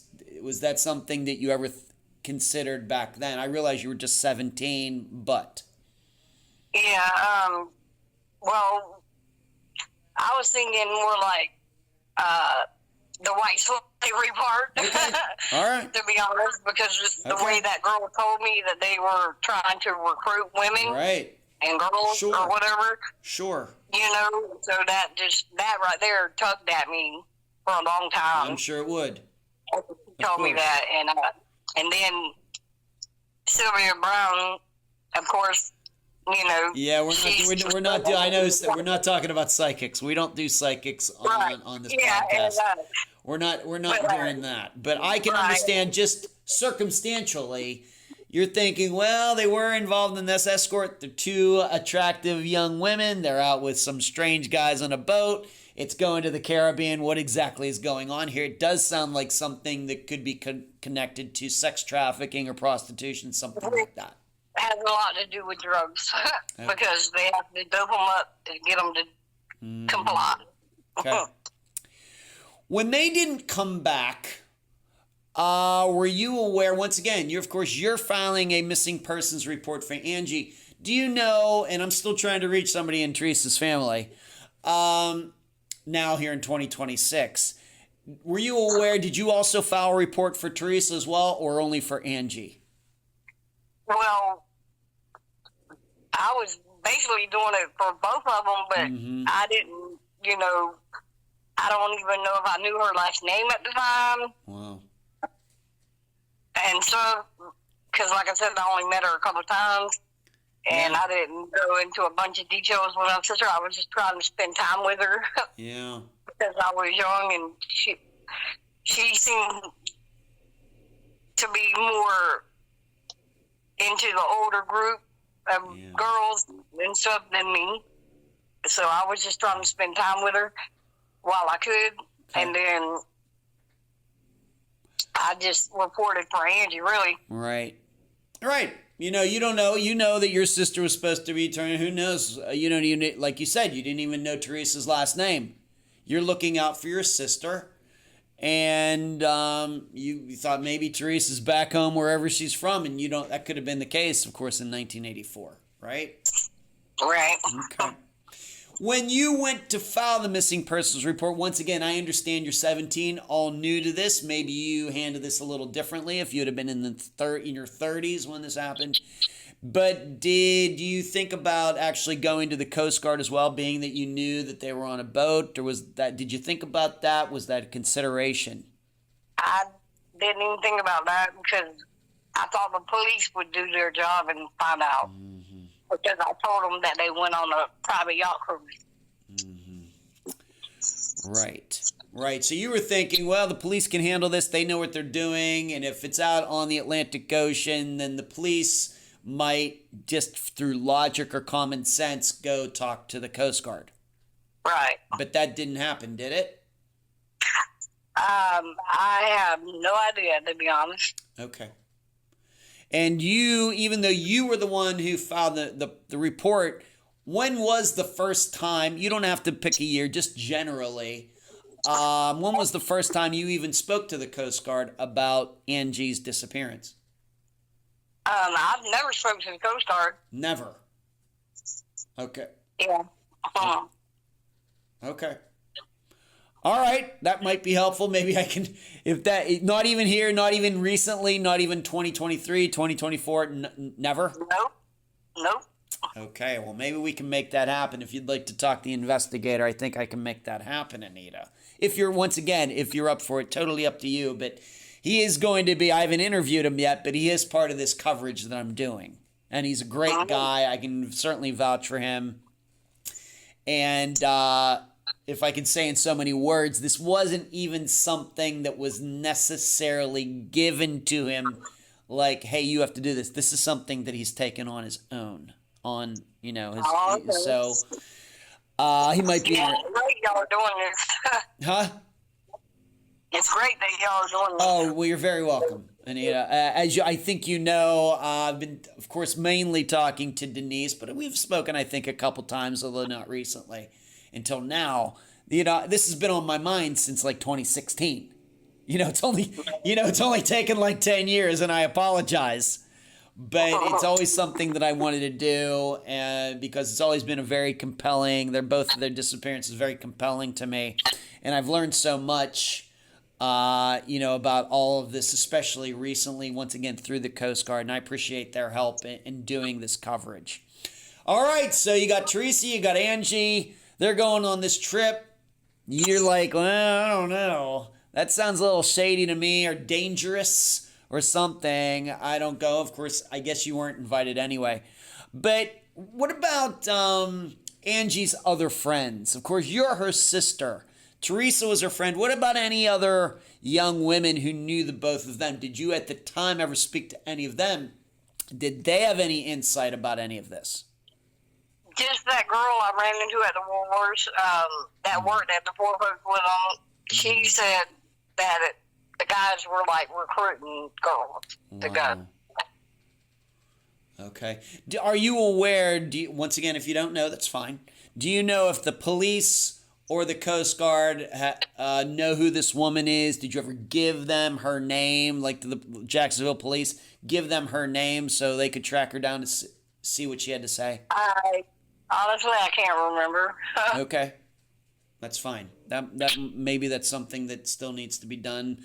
Hopefully she's still alive. Maybe she can be questioned now. Maybe she has something going on there. And thinking about this at the time, late 1984 into early 1985, was your family thinking, well, maybe it was something criminal. They really did get sex trafficked or something. Or were you thinking could have been the weather? Could there have been something wrong with the boat? Well, would you say the primary theory was that something bad happened, like a criminal theory? That was my theory. Something bad happened, because especially to Angie, because supposedly Theresa called her parents. That's right. 3 times. That's right. From December 1st to December 21st, and Angie never once, and that was so unlike her, never once picked up the phone and called. Not once. And that was so unlike her. She would never just disappear without saying a word. Like, if something hadn't happened to her, she would have been on that phone with us too. Right, of course. How did you find out about those calls? Do you remember? I think somebody had informed my mom, and my mom told me about it. Okay. Do you remember if that was in 1985, or was it in the 80s at all, or was it in the 90s? Do you remember how long? I think it was in 85. I just don't remember when. Okay. So somehow, I wouldn't say quickly, but, within a certain amount of time maybe that's reasonable, your family found out that Theresa made some calls home, and of course Angie didn't make any calls home. Right. Okay. Let's move on to this. Now, I do realize that early on that you and maybe your mother, maybe Denise, others, kind of did a little bit of your own investigation, and you went to a house. Where was this house, and what can you say about getting there? I guess it was vacant, or it was for sale or something. I think that was my mom and my sisters, Okay. Denise. I think it was in Palm Valley, if I'm not mistaken. I think you're right. But you weren't there for that? You didn't make that trip? No. Okay. This wasn't the place where Theresa and Angie were living. You said they were living behind this poor folks restaurant. This was not this. This is someplace else.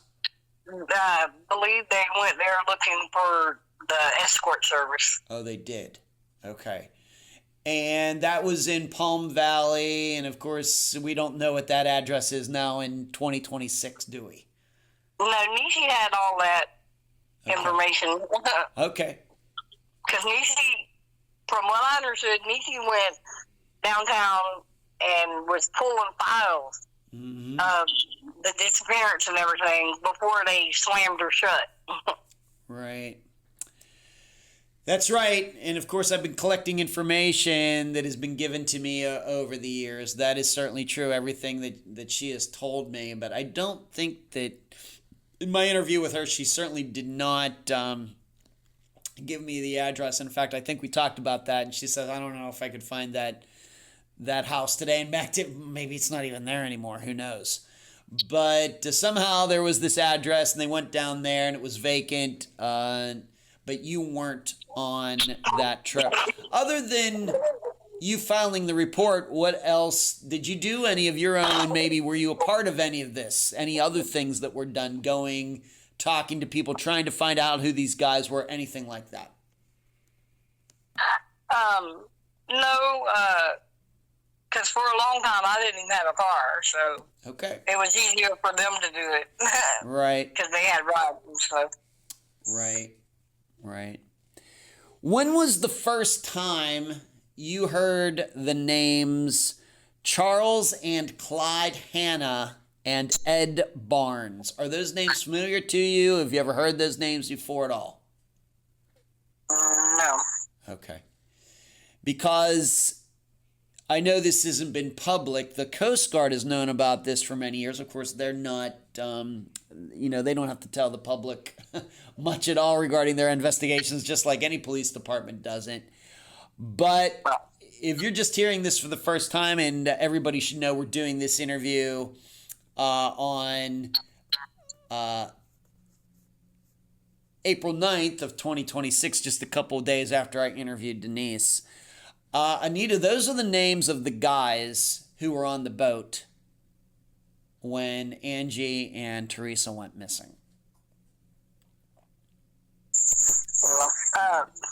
Yeah, I heard they had a bunch of aliases, so... Yeah, well, they did, did, but these are certainly their real names. They had nicknames and other things, but these are their real names.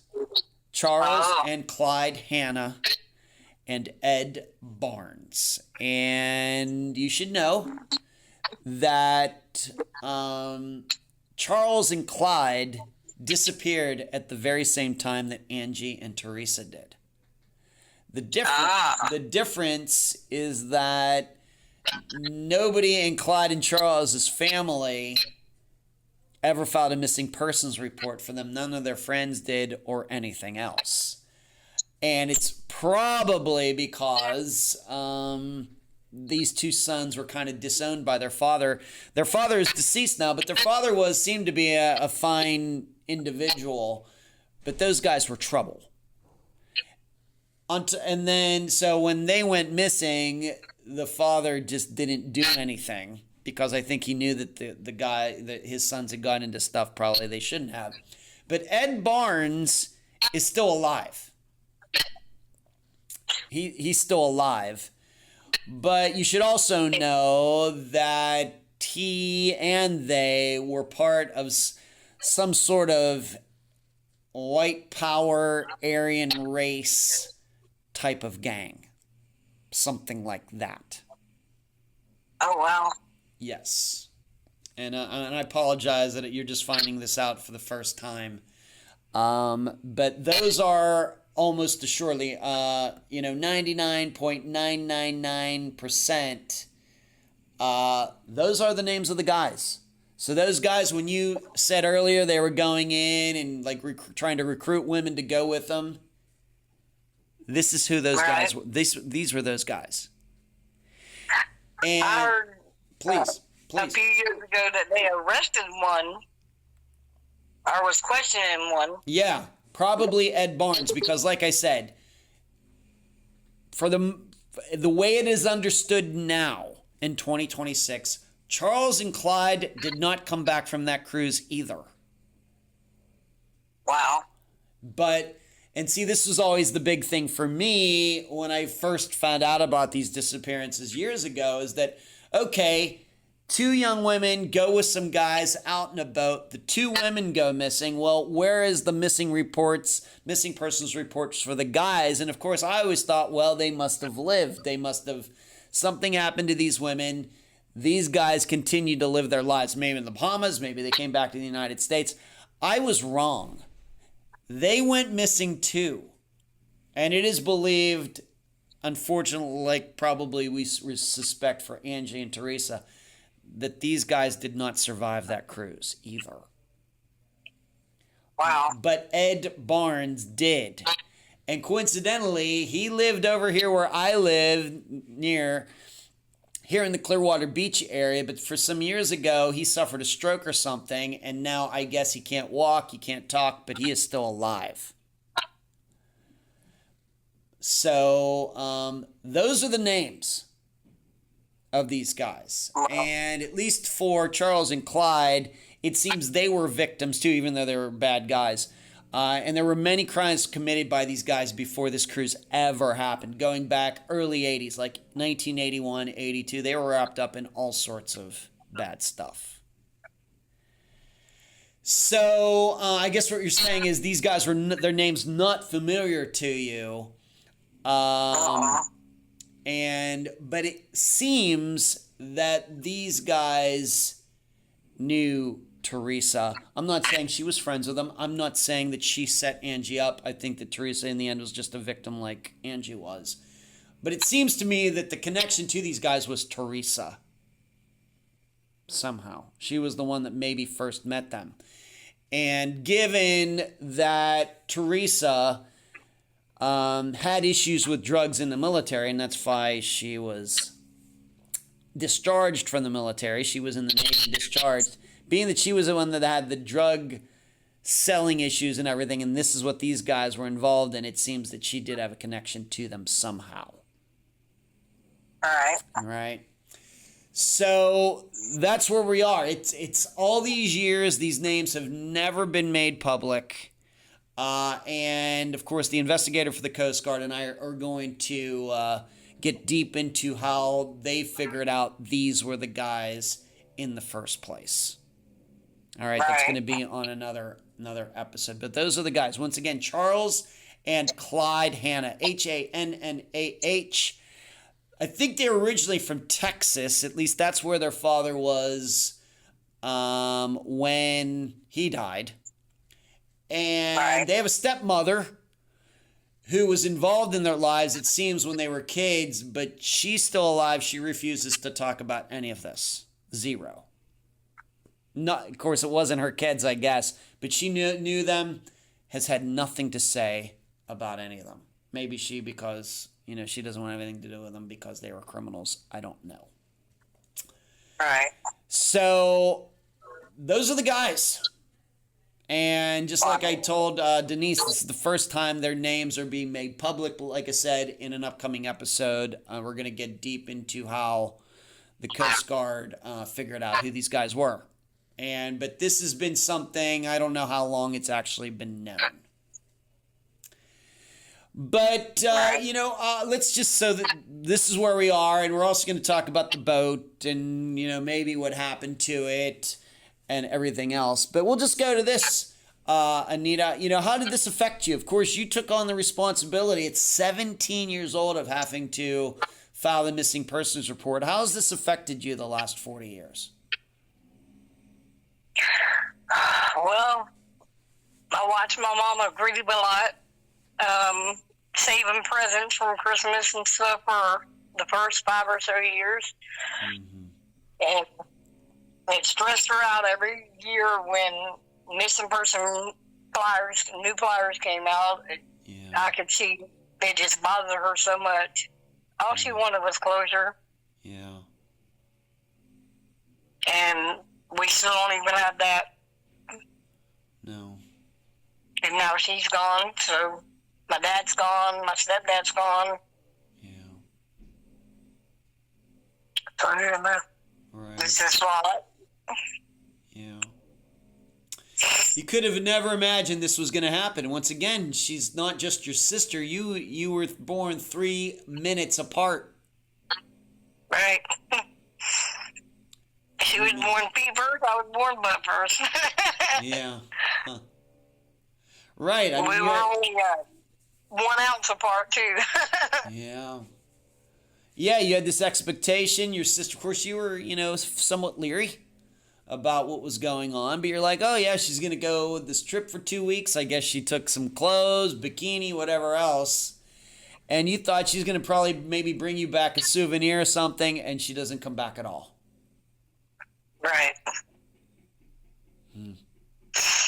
Yeah. Did you ever go down to the marina after that happened? No. Kind of poking around, asking questions? You know, anything No, like that? like I said, I was only 17. I didn't have a car, and I was going to school, working, and stuff. But when I had my children, I had 2 girls. I named one Angel and one Angelina. Wow. After Angie. I did not know. I'm just hearing this for the first time. So you named your daughters after Angie? Yeah. We call Angelina Ange, which is Angie for short. Wow. Right, and they were born, of course, after Angie went missing. You know, Right. maybe I'll ask you. I don't think I asked Denise this, but I will ask you. Of course, you know, I've run into this before. I covered the disappearance of 2 sisters right here, once again in my state of Florida, although I'm not a native of Florida. You know, 2 sisters who went missing in, what was it, 1979, who went missing from like the Fort Lauderdale area. And frankly, seemingly most people forgot about their disappearances until I featured their disappearances almost 10 years ago. It just doesn't seem to me that Angie and Theresa have gotten the attention they deserve. You know, 2 young women go missing, and seemingly there's all the reason in the world to think foul play, but I don't know of many other TV shows, YouTube channels, podcasters who have featured their disappearances at all. What is your perception? I always thought that they should have covered it more, investigated more, done something more to find them, because, like I said, they went on a cruise and never came back. And as far as my understanding, they're the longest missing persons in Florida. Well, I can tell you that is not true. Unfortunately, there are disappearances that are much older than that. In fact, those 2 disappearances that are still unsolved of Peggy and Patty McDaniel predate these disappearances by 5 years. Right. They're all, I don't care how old they are, they're all horrible. Right. They're all important. They're all horrible, but you know the goal. But they're all important. They people. Absolutely are. But of course, this entire series, which is at least 5 episodes, is based on Angie and Theresa's disappearances. But what I found is once I really started looking into this, how many people have disappeared out in the Atlantic on boats? It's way more than the public realizes. Way more. Right. In fact, I covered another disappearance of Tony Schwark, who from 1986, similar. He's out in a boat. He and 2 other guys never come back. Never come back. But that's one that's already been featured as a regular episode, but it's going to get included, you know, in what we're doing now here in April into May of 2026. Angie, any final words before we complete this interview? No, but I really appreciate everything that you're doing, and hopefully somebody will notice something and give us a call. Mm-hmm. Maybe I want to ask you one more thing, if I may. Did you, after this happened, did you have any contact with Theresa's family at all? With her parents?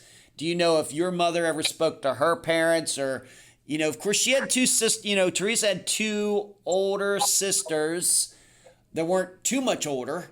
Did you ever have any contact with them? Anybody in your family, the Westberry family, ever any contact with anybody in the Hickmon family? I think Mom had got with them just about clearing out their apartment. Oh, yeah. Because we had to go get all Angie's stuff, and they had to get Teresa's stuff. And I think we went to their apartment one day for something. I can't remember what. I didn't go in. I stayed in the car. And that was the last time I knew where they even lived. Yeah. It was some apartment off of Atlantic Boulevard. Like you said, right behind where they were working. Her parents is what I'm talking about. They lived off of Gotcha. Atlantic Boulevard. Oh, I got you. In an apartment. And that was the last time that I know of that anybody spoke to them. Okay, to the Hickmons. Right. Okay. When Theresa and Angela's apartment, I should ask Denise this too, but that's fine. We'll cover it now. Did you actually go and help clean that apartment out of Theresa and Angie's, or was it a group effort? What was it? I think we went and got Angie's stuff, and then her parents cleaned out the rest, which was all Teresa's. And I guess there wasn't anything in there that helped solve this mystery. Nothing. Of course, these days, you'd have a computer or a tablet, maybe something that's left behind with some communication. Of course, maybe we have cell phones, who knows. But back then, no phone numbers, nothing like that could point anybody in any direction. Not that I know of. Okay. Right, and nothing that would have had Charles and Clyde Hannah's names on it, like, hey, we're meeting these guys, Charles and Clyde down at the marina, or Ed, or anything like that. Nothing like that. Okay. Yep. Anita, I really appreciate you being on this episode of Unfound. All right, thank you. You're welcome. And those were my early April 2026 interviews with two sisters of Angela, Denise and Anita. I thank them for finally joining me and all of you on this episode. It's my fault that it took so long. All of you should know that I did my best to reach Theresa's sisters. She has two of them. But they were not responsive to any of the ways I tried to contact them through email, phone, and Facebook. One of them does have an account, but it hasn't been used, it seems, in years. However, back in about 2018, I did speak to Theresa's parents. Unfortunately, they could not remember much more than what was already on the public record. Mr. Hickmon is now deceased. I'm going to be coming back to Theresa's and Angela's disappearances later in this series. For now, I just need to make 3 points in this episode. Number one, these disappearances are a good example of what happens when you limit your imagination. And the finger is firmly pointed at me for that mistake. I seriously never contemplated that at least some of the men could go missing too. Why? Because there were no reports for them, only for the women. I should have entertained the idea that maybe a family could be so distanced from guys like the Hannahs that the family would do nothing. In fact, maybe not wanting them to ever be found, murders or not. Number two, this certainly does seem like a wrong place, wrong time situation for all of them. No matter if they were engaged in illegal activity or not, this has the appearances of a double cross by someone. Much like what happens in drug deals where one side suddenly wants both the drugs and the money. And number three, I'm still trying to line up my official conversation with the Coast Guard investigator. In the interviews you just heard, I made some ambitious predictions about what he and I would discuss in a later episode. Well, now, the powers that be at the Coast Guard are now hedging on whether they will allow him to appear. I'm hoping we can work something out in the next couple of weeks. If not, well, I will do my best to make up for it. And that ends episode 2 of Unfound's coverage of disappearances that occurred off the Atlantic coast of Florida during the 1980s. I'm Ed Denzel, and you've been listening to Unfound.